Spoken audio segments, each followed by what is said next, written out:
Hey folks, welcome to Market Intraday Analysis by InTheMoneyStocks.com, your leaders in pure technical analysis, avoiding all that Wall Street hype. Today, Friday, April 24th, 2009.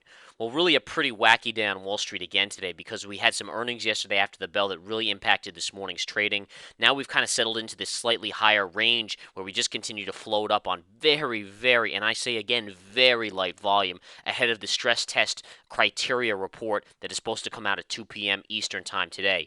Now, that's really what we're waiting for here, folks. And basically, if you guys have been following our videos and understand our philosophies and methodologies, you know that leading up into that stress test criteria release, you're having this light volume effect. What does light volume mean? It means that generally the markets will float higher, especially inside of this micro bull market we've been in for the last 6, 7 weeks now. And sure enough, we are floating up beautifully here and just continuing to really make new highs, then pull back slightly, make new highs, and so forth. Now, we are coming into a major resistance level, which I'm going to talk about a little bit here shortly, but I just wanted to basically make everyone aware of what's going on today. Now, let's start with yesterday. What happened after the close? We got Amazon, we got Microsoft, we got American Express. All those stocks are trading up beautifully. In fact, AXP, really some positive news out of AXP, up 350 today to $24.50, and I'll show you that chart quickly. AXP, here it is. You can see gapped up and just has continued to move up higher. Same kind of pattern as the whole market, to be honest. I mean, this is almost the same pattern. Daily chart is very overbought. In fact, it's hitting the 200, which is telling me this may be near an end. Okay, so keep a close eye on that AXP chart as it is piercing the 200 moving average on the daily. Now, in addition to that, folks, what you have to realize is you also had Microsoft report earnings. Now, Microsoft screaming higher as well, up $1.58 on the day to $20.50. That's a tremendous move for this stock. I mean, a dollar move alone is a huge move, but $1.60 now almost is just an unbelievably powerful move on Microsoft. It's just such a thick stock, so many shares, so big of a market cap. It takes a lot. Daily chart, here it is. So you did break out of this little bit of a range here, above that range, and you are pushing up, but you do have some other worries here, and I want to just talk about those a little bit to watch for. All right, and you have this as resistance right here, and then actually resistance coming right into play here, and then again up here. Those are your levels. Then obviously you'll have the 200 moving average above. But nonetheless, here's your intraday chart of Microsoft. You can see it downticked a little, now starting to race higher again. There was the last report, which was Amazon, that came out yesterday. Amazon having a tremendous day. You can see the big move up. It gapped up a little bit after hours trading up here, pulled back initially, then started to race higher. And look at this move to the upside. Talk about a power move.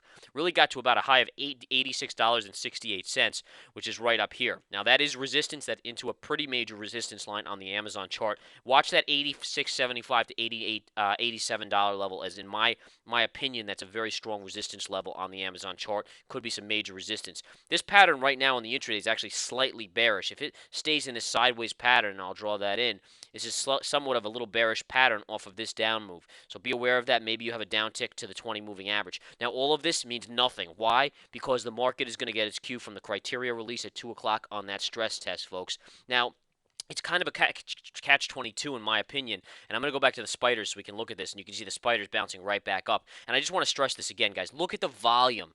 Here, you had almost no volume at the beginning of the day to start with, and the volume has only gotten lighter throughout the day. There is no volume in this market. When there's no volume, always expect, especially in a micro bull market inside of a bigger bear market like we are right now, for the markets to float higher, and that's exactly what's happening.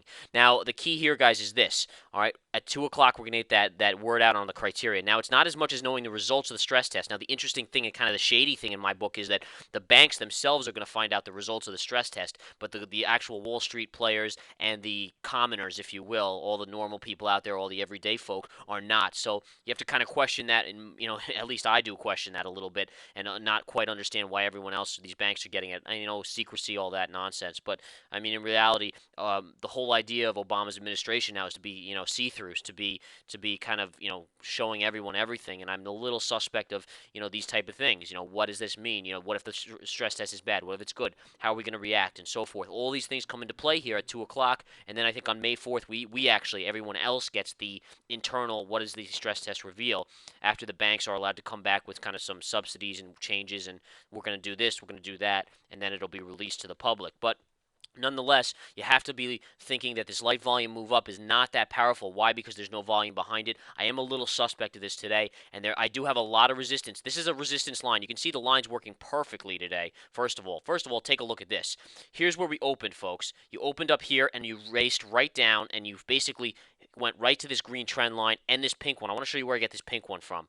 All right, let's go back here, and if you take the high here into the close from I believe this is the 17th, which is last Friday, and connect it to the secondary highs right here on the 22nd. This is exactly where we opened up.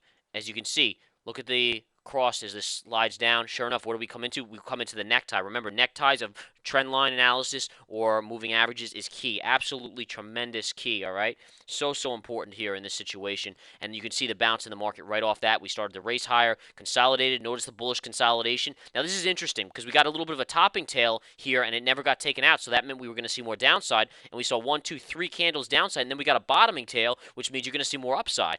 So all of a sudden, you can see the whipsaw in this market.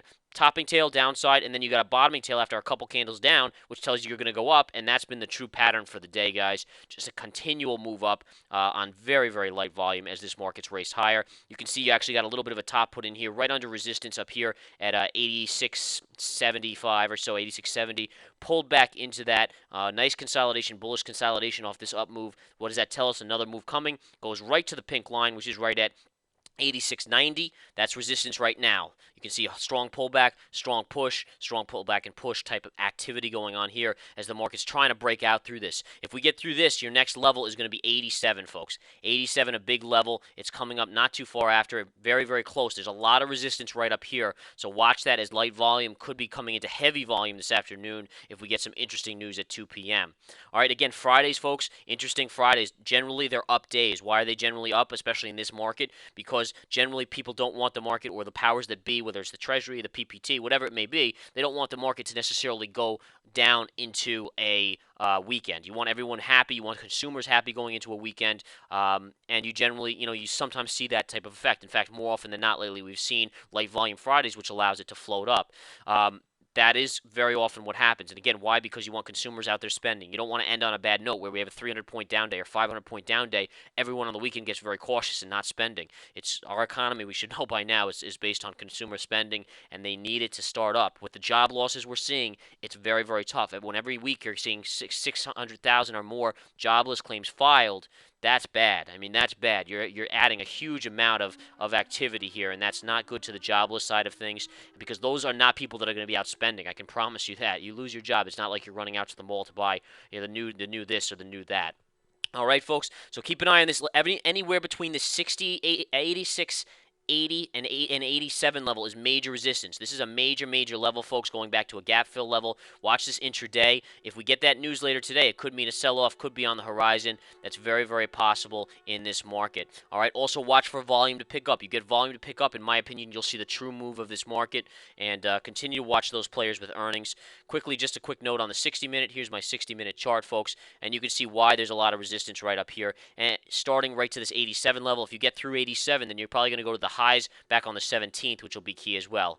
All right, folks, have a wonderful day. Come join the Research Center, folks. This is just a taste of what we do in this Research Center, how we analyze the markets, how we discuss, how we talk about our targets, our near-term plays, are we going to go long, short, all that nonsense, all that great stuff, all the stuff that will guide you, which will educate you. And again, we strive to educate. That is our biggest goal out there. We want everyone knowing the tricks of the big players. We want, if you ever wonder how the big players on Wall Street always somehow come out on top, that's what we're here to do. Show you the charts, teach you the psychology of the markets, how they're doing it, how you guys could do it too. So again, Research Center at InTheMoneyStocks.com. Check out the next webinar date as well to learn really the key essences of what the methodology is. We go into really time counts and cycles and the stuff that really only the elitists know in this realm. The other thing is always the chat room is always a fun area.